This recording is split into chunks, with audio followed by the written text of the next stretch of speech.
Ici, on a produit plusieurs séries digitales. On a commencé une série qui s'appelle Toupé Binou, qui a été très populaire, qui l'est encore tant au Canada qu'à l'étranger.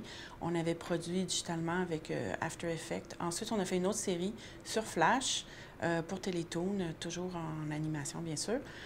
Et quand on a démarré la production de Vie de quartier, on allait naturellement continuer sur le même pipeline qu'on avait développé avec Blaise. Par contre, on avait une équipe qui était un peu similaire, mais on essayait de voir s'il y avait moyen d'améliorer le processus et le pipeline d'un projet à l'autre. Et on a rencontré l'équipe d'animateurs, les chefs animateurs, et le studio avec lequel on travaillait tant sur Flash que sur Toon Boom, Harmonie. Et on a eu des rencontres avec, avec Toon Boom, mais aussi avec les animateurs.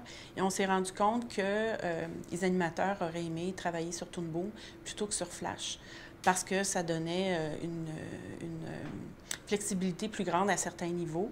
Et comme on essaie de faire des projets très créatifs et essayer le plus possible d'aider les créateurs de façon à avoir le meilleur résultat en ondes, bien, à la dernière minute, parce qu'on a changé pour la suite Harmonie, aussi, comme on souhaite avoir un succès avec la série, je souhaite ne pas avoir qu'une saison, donc pour pouvoir utiliser la série à son maximum et réutiliser, comme on le fait tout le temps en animation, des éléments visuels.